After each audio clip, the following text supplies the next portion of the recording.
All right, welcome to part 2 of the Half Hope Q&A. Remember, to get a question read, head to the website halfhopefootballhotspur.com. Top left-hand corner, click Ask HH, and I will answer your question. Remember to leave your name, when you started listening to the Football Hot, your first video that you saw, where you're writing from, and ask a question, and I will answer it next Friday. So without further ado, let's go. Fernando Cleophas. Hi HH, your man Cleophas is here from Uganda, but now lives in Germany. Okay, my question is why did Cristiano Ronaldo get the Man of the Match award in the Champions League final when it could actually have been Kroos or Modric, who shut down the midfield and gave no room to Juventus in that second half, in which Real Madrid were the really dominant team? I think it's based on same thing with the Ballon d'Or. It's about popularity, and also that's why attacking players always get the plaudits, because people always focus more on attacking players than they do for anybody else in any other position. So he scored the 2 goals, but that second half dominance came from Modric and Toni Kroos, who put on a clinic, and as I said, shut on Juventus. I think, for me, if anybody was to be given that Man of the Match performance, it had to go to Modric, based on just how he dominated in the second half. He even did well in the first half, but in that second half, Modric just completely took over the entire game, and he was absolutely exceptional. So it's all about attackers always getting the bars, unfortunately. Vito Jorge. Here you have Mr. Jorge is back, and my question is there any chance Cristiano leaves Real Madrid, and if so, where to? I've got a very funny feeling. Cristiano, he could either go back to, I believe it's Sporting Lisbon, which is his hometown club where he came from, or he goes back to United, because I think he made a comment saying that United fans never boo their own players, blah blah blah blah. And I've always felt that he's got a special connection with Ferguson, special connection with United. So if he's, I see him to end his career, like let's say last 2 years, he goes either to Portugal or to United, and I'm not sure which, because again, I think the arguments for both. Portugal, his hometown team, is very patriotic. He'd want to end it there back at home, but for United as well, a club which really gave birth to him, that really puts him on the world map, and where he knows that the supporters appreciate him and love him, and he's always shown love to United. So I think there's a great argument for both, and I think it will happen. I don't know whether it will be to Sporting Lisbon or to Manchester United. Wow, I think these are like 3 questions. Planted Fuji. The new Barcelona coach is Valverde, former Bilbao manager. Do you think he's good enough? It's hard to say. I think it's going to be about how he changes the team, what good he can do bringing in new players, the new players he brings in, and just how he can sort of make Barcelona competitive again. I mean, he can't be judged yet, because again, forget about what he's done for Bilbao, so forth. He's going to come in and then really say, first 5 games, this is what I've done. This is how I'm getting the team playing. Look at who I have brought in. Look at how the team is playing differently from Enrique. Look at how I've improved the team. So we can never know until we really see Barcelona playing in the season, and obviously in the Champions League. Implanted Fuji again. How far will Man United make it in the Champions League if they qualify, and what team would you like to see win it next season? I'd like Juventus to win it. I mean, based on how many times they've been to the final and lost finals, I would love them to win it. But again, I just don't know whether that would happen, whether that is realistic. United, depends on if United gets Morata, they get a really good central midfielder. I think United can make it to the semis, either quarters or the semis. But I think if they buy well and they buy smart, they won't win it. But I think they could make it to the semis or the quarters. Maybe the quarters. Maybe the quarters. But even the semis, if they buy well, again, if they get buy Morata, someone can get Verratti and a good attacking winger, I think they can make it to the semis. Obviously, with Mourinho's Champions League knowledge and experience, I think they could make it to the semis. Game planted 4-4 again. Hi HH, what is your dream final for next season's Champions League and World Cup final? And if Real is in the final next season, who would you like to see them face? And what are United's chances of winning the Super Cup against Madrid? Oh, that'll be good. Yeah, I can't wait for that. Dream final for next season's Champions League. Dream final for me would be Real against Bayern Munich. I want to say because I thought that was a great game until the referee messed it up. I think my dream final would be Real Madrid against Bayern Munich if the team stays the same, and obviously with a stronger Bayern. World Cup final, my dream World Cup final would be Brazil Argentina. I mean, that would just be off the chain. Whether Argentina can get to the final, I don't know. But my dream World Cup final, and again, it's never happened. My dream World Cup final, which has been ever since I've been born, forever, has been Brazil Argentina in a World Cup final, which will be absolutely off the flipping chain. If Real is in the final next season, who would you like to see them face? As I said, Bayern Munich. United chances of winning the Super Cup against Madrid. Not high, because Real Madrid are very good. But I mean, I think that'll be an interesting game. But again, it depends on who United buy. If United have bought Morata, they've bought some good players, then yeah. But United in this stage, no, Real Madrid will beat them very easily. David Cote. Hi, hello, HH. Been watching your videos for a little while now, and I've enjoyed your content. Hope you have more subscribers and greater success. Thank you. I want you to tell me your all-time best players in their respective kit numbers from 1 to 11.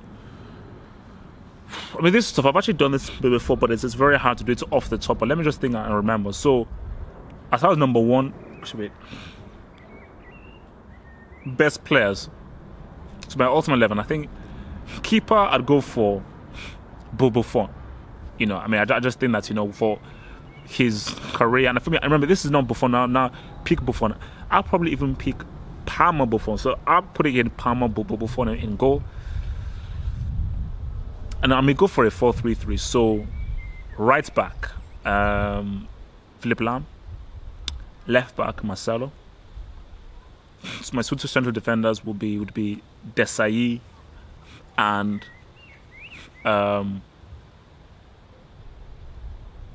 Cannavaro. I'll probably say Desailly and Cannavaro, maybe Maldini, but I'd just so remember this is a pick, so maybe Cannavaro and Desailly. My 3 in the middle would be Zidane, Vieira, and Okocha. Those would be my 3 in the middle, and my 3 up top would be so obviously I'd be like it would only be like a 4-3-2-1. So the 2 behind my main striker would be Maradona and Ronaldinho, and then my main striker obviously Ronaldo. Because again, and I remember this is Ronaldo at Inter Milan. So Ronaldo, Inter Milan, 97, 98, 100%, and obviously behind him Maradona and Ronaldinho with their creativity. And I think that would be a dynamite team. So yeah, you're not messing with that team. Thank you for the question. So Fernando Cleophas again. Hi, Cleophas again here. I'm a Chelsea fan. And the question is about Diego Costa and his behaviour, being disrespectful to the club, fans, and Conte himself here. Even during the season, he was trying to be bigger than the club. And I think, in my opinion, he can go other than spoiling the team's atmosphere and bond. I'm really disappointed in what he's doing, and he was soon becoming a fan favorite, but all that has been lost. Thanks for the good content. Yeah, I mean, we don't know what really happened. We don't know what happened behind closed doors, and it's very hard to really cast judgment when we don't know the full story, which is the truth. So it's tough to comment on this, because can we cast judgment fully? But again, it just seems as if if it is true that Costa did have this kind of behavior, and again, which has led to him obviously being told he can leave, it is unfortunate. And I think the key thing is, no matter how good of a player you've been, and Costa has been really good for Chelsea in parts, forgetting his slump, you have to have harmony. Because if you don't have harmony within your team, that is very bad. Because it messes with the psyche of the team, and that psyche can affect results and player performance on the pitch. So for Costa, it really hasn't been himself to blame, but again, we need to know the full story. from both sides. I said there are 1,000 lies, but only one truth. Osman 21. Keep up the good work, HH. My question is, if you were to pick an 11 from South America, including past and present players, and if you were to pick an 11 from Europe, including past and present footballers, who do you think would be the better side? Thank you so much for answering my question, and once again, keep up the brilliant videos. 100%, it would be South America. When you look at the kind of South American players who've been around, you look at the left backs and right backs. South Americans have had the best wing backs. You look at the attackers. South Americans have had the best attackers. Midfield, you could then maybe say, okay, Europe ride with that as well. I think the midfield, obviously, you have Zidane, you have Vieira, so forth, Pirlo. But for attackers, I mean, Pele, flipping Ronaldo, Maradona, Messi. And you look at the wing backs, Dani Alves, Cafu, Carlos Alberto, Alexandro. I mean, look, it's just off the chain. Dani Alves. So yeah, I think a South American team overall would definitely have the better side over the European team because of their attacking prowess and their wing backs as well. Nimrit Patel. Who is a better player, Messi or Ronaldo? How well do you think Messi or Cristiano? How well do you think Messi would have done if he was in that Madrid squad instead of Cristiano? As I said, the better player is Messi. The better goal scorer is Cristiano. I think Cristiano is a better fit for Real Madrid, because I think for Messi is a very particular player, and I think he fits the Barcelona framework because the team has to be built around it. But I think for Real Madrid, with the way that they play and how they counter-attack, I think Cristiano's directness, his physicality, his movement, and his goal-scoring sharpness, I think, is suited far more better for Real Madrid than it is for Messi. Than Messi's. Again, it's also about having the right fits. Abraham Mayanja. Hi, Halfop. Keep up the good work. I got a question. I got a question for you. Say Cristiano is only just a goal scorer, but Inzaghi. You say Cristiano is only a goal scorer, but Inzaghi, Muller, and Shearer were goal scorers. None of them are technically or complete anywhere as near as Cristiano. Have you watched Cristiano Ronaldo to make a judgment that he's not a great football player? Cristiano at... Thank you for your question. Cristiano at Manchester United was a lot more complete because he dribbled, he moved more with the ball. But he changed his game. He developed his game, and I think right now, he hardly dribbles. He hardly runs with the ball. And he hardly really affects the game that much over 90 minutes. Hence, he has evolved and tailored his game to being a poacher, a finisher, which has made him perhaps the greatest goal scorer the game has seen. But to call him a complete player, that is false, because over 90 minutes, how many dribbles does he complete? How much ground does he cover with the ball? How much time does he run with the ball? How often does he drift past players? How difficult is it for players to tackle him? Not that difficult. So that's just me being real and being true. This Marshall Macaluso. What up, HH? I have two questions. So now that the Champions League is over, do you think that the Bayern v Real quarterfinal was the most competitive match of the season? If not, which one? And also, what's your favorite goal of all time?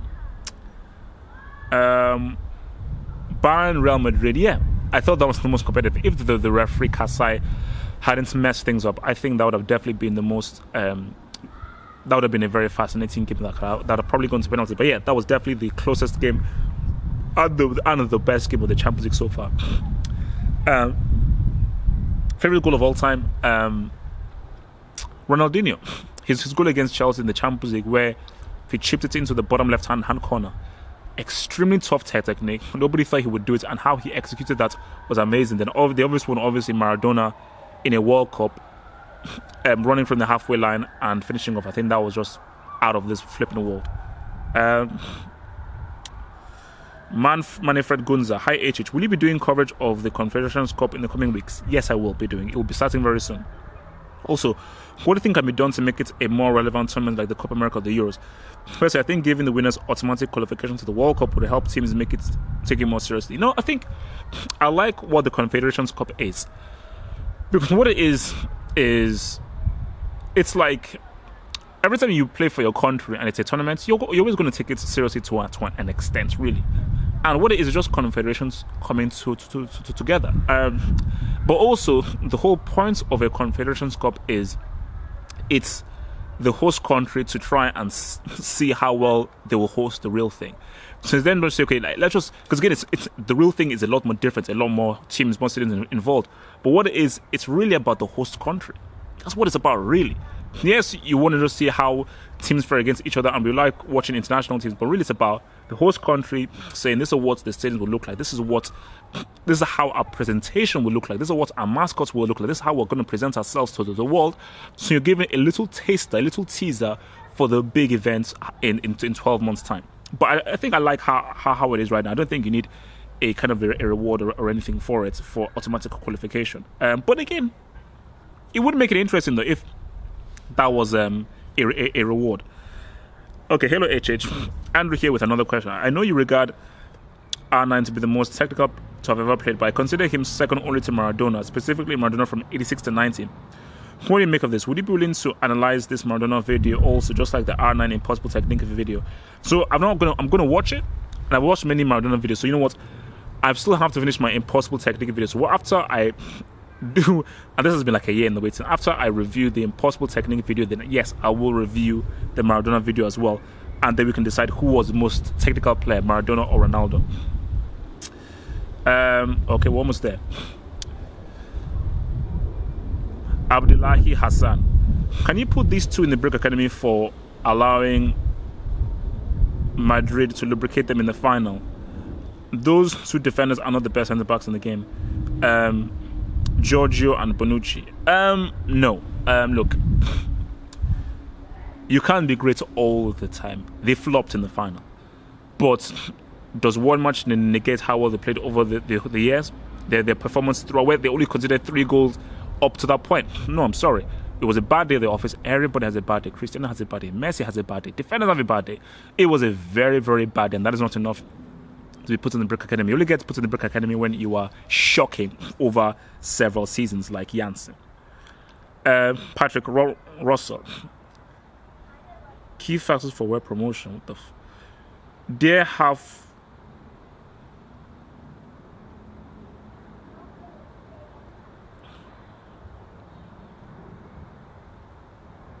Okay, sorry. I think this is just a different thing. Okay, Bruno Alves. So this is the final one. So, greetings from Portugal. Who would you say is the best club president ever and in present? I'm obviously biased on this, but for me, it's Pinto da Costa. He has been in office since 1982, and until then, Porto had only 16 domestic trophies and no European titles. After 1982, Porto has won 51 domestic trophies and also 2 Champions Leagues, 3 UEFA Europa Cups, 2 Intercontinental Cups, 1 UEFA Super Cup. He's also the president that has won the most titles. Also, would you do a quick preview of the Confederations Cup? And finally, do you think Cristiano deserves the Ballon d'Or this year? Was the best football of the season? So yeah, I mean, for me, if you say that, it's very hard for me to think, but I mean, definitely not Perez, but via those accolades, I'll need to probably think about this a lot more. But from those accolades, I'm going to say him, because since 1982, all those trophies, and Porto are still somewhat competitive based on how many players they're releasing. He doesn't need to just keep a hold of his players. He needs to really keep hold of these players, his best players, inject some money, get some money, do like a bank job or something to make FC Porto competitive. But yeah, that's a great guy. I cannot argue with that. Yes, my preview of the Confederations Cup will be happening. I'll be doing a country focus every day. So Monday, Tuesday, Wednesday, Thursday, Friday. I'm going to focus on Portugal, on Germany, on Chile, on Cameroon, and on Russia. I'm going to be focusing on those 5 countries. Looking forward to them. So I will be doing the Confederations Cup coverage. Will be happening. So don't worry, it's going to happen. Hopefully. And finally, do you think Cristiano deserves the Ballon d'Or this year? Was it the best footballer of the season? In truth, let's be real here. The best footballer of the season, I have to say, has been Messi. As far as performance across the whole season is Messi. In the last 3 months, maybe it's Cristiano, but I would argue it was even Modric. Because what are we saying here? And this is the issue with the Ballon d'Or. If this is for goal scoring, it's Cristiano. If this is for the best footballer as a whole, it's between Messi and Modric. And I believe that because it's all about titles and what you've won, I feel that Luka Modric should be given the Ballon d'Or because he has been exceptional for Real Madrid and he has been amazing throughout the whole season and has been vital for how they've been so successful. Guys, that is it. Remember, catch this again next Friday. Head to the website halfoffootballhot.com. Top left hand corner you will see Ask HH. Click there, email, give me your name. When you started watching the videos, if you've already done so before, you don't have to just ask the question. But if this is the first time asking a question, I want to hear your name, where you're writing from, the first video watched of mine, and then answer the question, and I will answer it next Friday. Guys, it's been swell. Peace and stay black.